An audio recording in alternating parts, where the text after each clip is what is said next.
வாங்கப்பா நானோஃபைட்டை எப்படி நம்ம செடிகளுக்கு கொடுக்கலாங்கிறத பார்க்கலாம். நான் இது ஐஸ் க்யூப்ஸ் கொஞ்சம் கொண்டு வந்திருக்கேன். எப்பயுமே ஈவினிங் வந்து ஸ்ப்ரே பண்ணணுன்னா நம்ம ஐஸ் க்யூப்ஸ் கொஞ்சம் மிக்ஸ் பண்ணி ஸ்ப்ரே பண்ணணும். குழாய் தண்ணி ரொம்ப ஹீட்டாக இருக்கும்.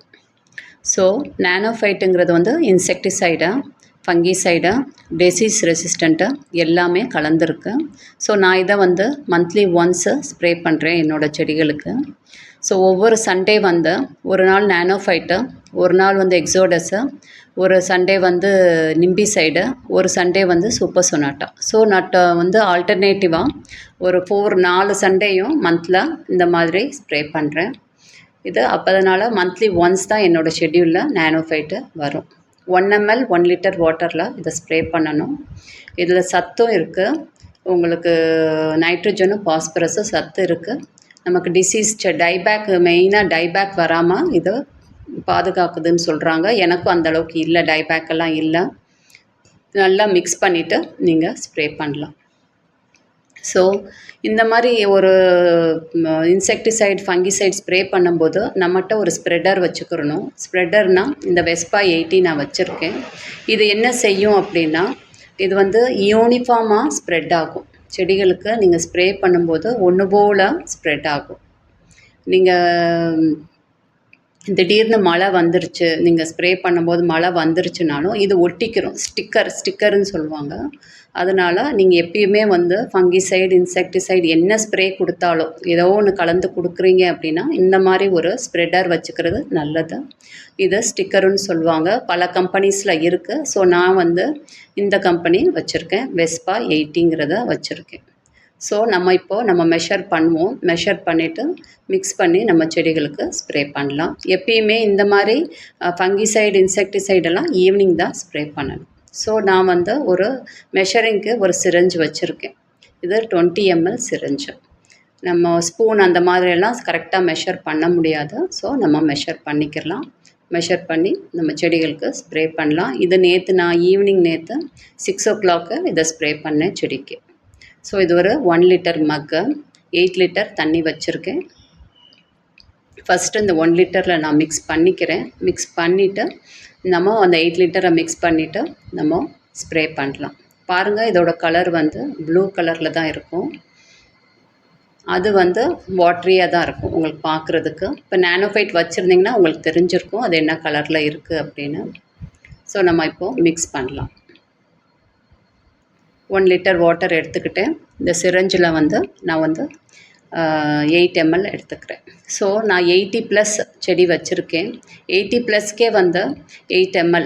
அப்போது 10 செடிக்கு 1 mlங்கிற கேல்குலேஷன் நீங்கள் கொண்டு வரலாம். 10 செடி வச்சுருந்திங்கன்னா 1 ml தாராளம். நான் 80 மேலே வச்சுருக்கேன். எனக்கு மேக்ஸிமம் 6 ml இருந்தால் கூட சரியாக போகும். ஏன்னா நான் வந்து இந்த ஸ்ப்ரெட்டரை வேறு யூஸ் பண்ணுறேன். ஸோ அது என்ன ஆகுனா ஒன்று போல் உங்களுக்கு ஸ்ப்ரெட் ஆகும். உங்களுக்கு ஈக்குவலாக யூனிஃபார்மாக ஸ்ப்ரெட் ஆகும். மெயினாக அந்த ஸ்ப்ரெட்டரெல்லாம் வந்து விவசாயத்துலேயும் யூஸ் பண்ணுறாங்க. அவங்களுக்கு வந்து அதோட மருந்தோட குவான்டிட்டி ரொம்ப கம்மியாக இருக்கும் யூஸ் பண்ணுறனால. ஸோ நம்ம அந்த சிரஞ்சை கழுவிடணும் நம்ம. ஸோ எனக்கு இதுக்குள்ளே போகலை, நான் தனியாக ஊற்றிக்கிறேன். அந்த மாதிரியெல்லாம் போகலைன்னா இன்னொரு சின்ன சிரஞ்சு இருக்குது, அதை நம்ம யூஸ் பண்ணிக்கிடலாம். பாருங்கள், அதை நான் மிக்ஸ் பண்ணுறேன். மிக்ஸ் பண்ணிவிட்டு அந்த தண்ணியில் நம்ம ஊற்றிடலாம். ஸோ ஒவ்வொரு சண்டேயும் நீங்கள் வச்சுக்கணும். ஒரு சண்டே ஒரு டேட் வச்சுக்கணும். இந்த சண்டே வந்து நீங்கள் ஒரு எக்ஸோடஸ் ஸ்ப்ரே பண்ணிங்கன்னா அடுத்த சண்டே வந்து நீங்கள் வேறு சூப்பர் சொனாட்டா பண்ணலாம். அட்லீஸ்ட் 2ஆவது ஆல்டர்னேட்டிவ் வச்சுக்கணும். ஒவ்வொரு சண்டே எக்ஸோடஸ் மட்டும் நீங்கள் கொடுத்தீங்கன்னா அது உங்களுக்கு அந்த இன்செக்டிசைடை வந்து கட்டுப்படியே ஆகாது. அது வந்து செட் ஆகாது. அது பழகிரும். அந்த பூச்சி வந்து பழகிரும் உங்களுக்கு. ஸோ ஆல்டர்னேட் பண்ணணும். நான் வந்து 4 வச்சுருக்கேன். 4ம் ஆல்டர்னேட் பண்ணுவேன். ஒன்று போல் பண்ண மாட்டேன். இப்போ இந்த வாரம் எக்ஸோடஸ்னால் அடுத்த வாரம் நானோஃபைட், அதுக்கு அடுத்த வாரம் நிம்பிசைட், அதுக்கு அடுத்த வாரம் சூப்பர் சொனாட்டா. ஸோ எல்லாத்துலேயும் இது எல்லாமே 4ம் ஆர்கானிக் தான் நான் ஸ்ப்ரே பண்ணுறது. எல்லாத்துலேயுமே கொஞ்சம் சத்தும் கலந்துருக்கு. உங்களுக்கு எக்ஸோடஸ்லேயும் சத்து இருக்குது, நானோஃபைட்லேயும் சத்து இருக்குது. சூப்பர் சொனாட்டாலும் அது ஒரு டானிக் தான். உங்களுக்கு நிம்பிசைடும் நீம் இருக்குது. ஸோ எல்லாமே நம்ம அந்த மாதிரி செலக்டிவாக நம்ம யூஸ் பண்ணலாம். வேண்டாம் எனக்கு வந்து கெமிக்கலில் சொல்லுங்கள் அப்படின்னா த்ரிப்ஸுக்கு கான்ஃபிடார் நீங்கள் யூஸ் பண்ணலாம். மைட்ஸுக்கு வந்து ஒபிரான் யூஸ் பண்ணலாம். அது நம்மளோட இஷ்டம்ப்பா. நமக்கு என்ன வந்து யூஸ் பண்ணுறதுக்கு கரெக்டாக இருக்கோ நம்ம யூஸ் பண்ணிக்கலாம். பாருங்கள், இப்படி ஒரு ஸ்ப்ரேயர் வச்சுக்கோங்க. நிறைய செடி இருந்துச்சுன்னா இப்படி ஸ்ப்ரேயர் இருக்கிறது நல்லது. கம்மியாக 10 செடி மட்டும் இருக்குன்னா சின்ன ஸ்ப்ரேயர் வாங்கி வச்சுக்கலாம். எனக்கெல்லாம் வந்து நிறைய இருக்குது. ஸோ அதனால் எனக்கு இது கன்வீனியண்ட்டாக இருக்குது. செடிக்கு நம்ம கம்ப்ளீட்டாக ஒரு ஸ்ப்ரே கொடுத்துடலாம். இது யூனிஃபார்மாக ஒன்று போல் எல்லா செடிக்கும் பரவும். எப்பயுமே ஈவினிங் தான்ப்பா பண்ணணும். இந்த மாதிரி இதெல்லாம் ஈவினிங் சன்செட் ஆனதுக்கப்புறம் ஈவினிங் நீங்கள் ஸ்ப்ரே பண்ணுறது தான் ரொம்ப நல்லது. சத்தெல்லாம் வந்து காலையில் கொடுக்கணும். இந்த மாதிரி இன்செக்டிசைட் ஃபங்கிசைடெல்லாம் ஈவினிங் கொடுக்கணும். ஆனால் இப்போ டெம்ப்ரேச்சர் ஹெவியாக இருக்கிறனால சத்து கூட ஈவினிங் 4 மணிக்கு மேலே தான் கொடுக்கணும். காலையில் கொடுக்கணுன்னா 6 மணி அந்த மாதிரி டைம் நமக்கு டைம் ஒத்து வந்தால் ஏர்லி மார்னிங் கொடுக்கலாம். கிளைமேட் நல்லா இருந்துச்சுன்னா மார்னிங் கொடுக்கலாம். ஸோ நான் எல்லா செடிக்கும் இந்த மாதிரி ஸ்ப்ரே பண்ணுறேன். இன்னொன்று இந்த நானோஃபைட்டில் என்னென்னா டைபேக்கும் வந்து குறையுது.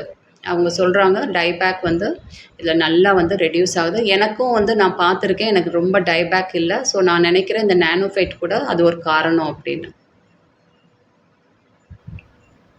கம்ப்ளீட்டாக செடிக்கு அடியில் செடிக்கு மேலே ஃபுல்லாகவே நீங்கள் அடிச்சிடணும். இது ஃபுல்லாக வந்து அந்த ஸ்டிக்கர் நம்ம யூஸ் பண்ணுறனால யூனிஃபார்மாக பரவும், நல்லா ஒட்டிக்கிறோம், எல்லா இடத்துலையும் ஒட்டிக்கிறோம்.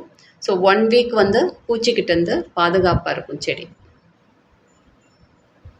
சப்போஸ் நீங்கள் ஸ்டிக்கர் யூஸ் பண்ணாமல் அடிச்சிங்கன்னா நிறையா வந்து ஒட்டாது. திடீர்னு மழை எல்லாம் வந்துச்சுன்னா அந்த தண்ணி பட்டு நீங்கள் ஸ்ப்ரே பண்ணதெல்லாம் வேஸ்ட்டாக போயிடும். ஸோ எப்பயுமே இப்படி ஒரு ஸ்டிக்கர் வச்சுக்கிறது நல்லது. பாருங்கள், கம்ப்ளீட்டாக நான் ஸ்ப்ரே பண்ணிட்டேன். அடுத்து அந்த நுனி வந்து கருகுது, பேப்பர் மாதிரி இருக்குது இலை அப்படின்னு இன்றைக்கி ஒரு கொஸ்டின் காலையில் கேட்டிருக்கீங்க. ஸோ அது என்னென்னு பார்க்கலாம். மெயினாக அது வந்து உங்களுக்கு டெம்ப்ரேச்சர்னால தான்ப்பா. டெம்ப்ரேச்சர் ஹெவியாக இருக்குது. நீங்கள் தொட்டியில் வந்து தண்ணி சரியாக கொடுத்துருக்க மாட்டீங்க. உங்கள் மண்ணை வந்து க்ளோஸ் பண்ணி வச்சுருக்க மாட்டீங்க.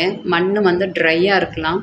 வாட்டர் மேனேஜ்மெண்ட் தான்ப்பா. சரியாக நம்ம தண்ணி கொடுக்கலைன்னா அந்த மாதிரி இஷ்யூஸ் வரும். ஸோ இந்த மாதிரி தான் நீங்கள் கேட்டிருக்கீங்க. எனக்கும் 1, 2 இருக்குது பாருங்கள். இந்த நுனி எல்லாமே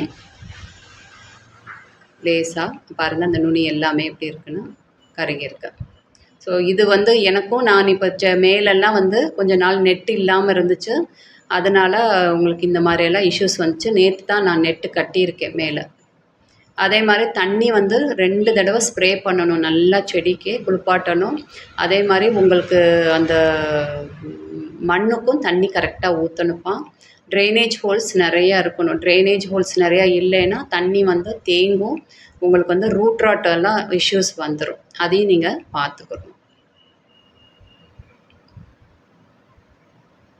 ஸோ இதுதான்ப்பா, நீங்கள் அதை பார்த்துக்கோங்க. தண்ணி வந்து கரெக்டாக ஊற்றுங்க. 2வது அந்த தொட்டியை வந்து மல்ச் பண்ணிவிடுங்க. அதாவது நீங்கள் மூடி வச்சிடணும். ஏதாவது வந்து நெட்டு கிளாத்தோ இல்லை கொக்கோபீட்டோ, நீங்கள் சாயில் மீடியாவாக இருந்தால் கொக்கோபீட் வச்சு மல்ச் பண்ணலாம். கொக்கோபீட் வச்சுருந்தீங்கன்னா இந்த மாதிரி நெட்டு ஏதாச்சும் போட்டு மூடி வச்சுருங்க. இந்த மண்ணை காய விடாதீங்க. தண்ணி நல்லா ஊற்றுங்க.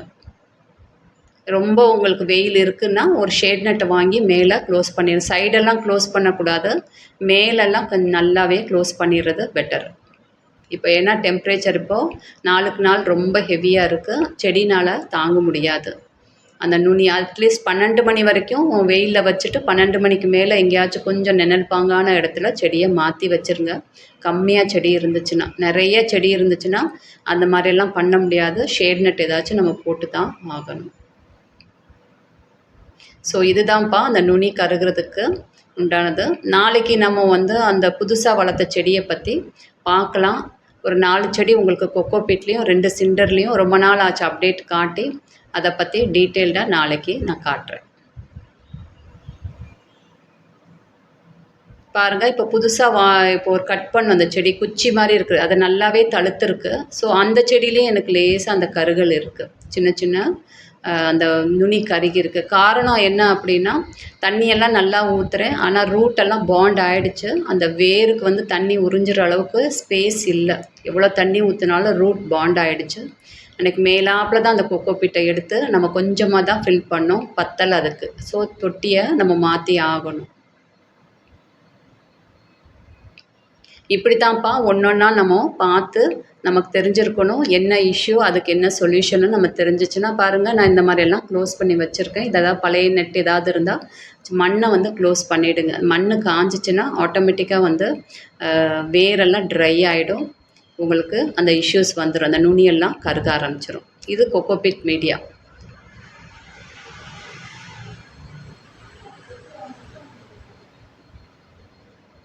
எல்லாத்தையும் நம்ம க்ளோஸ் பண்ணுவோம். இந்த மாதிரி ஒரு நெட்டை போட்டு க்ளோஸ் பண்ணிவிடுங்க. நேற்று தான் அந்த நெட்டை வாங்கி நான் க்ளோஸ் பண்ணியிருக்கேன். அந்த பக்கம் கொஞ்சம் பெயிண்டிங் ஒர்க்கெல்லாம் இருக்குது, அதெல்லாம் முடிச்சுட்டு அங்கேயும் நான் நெட்டு போட்டுருவேன்.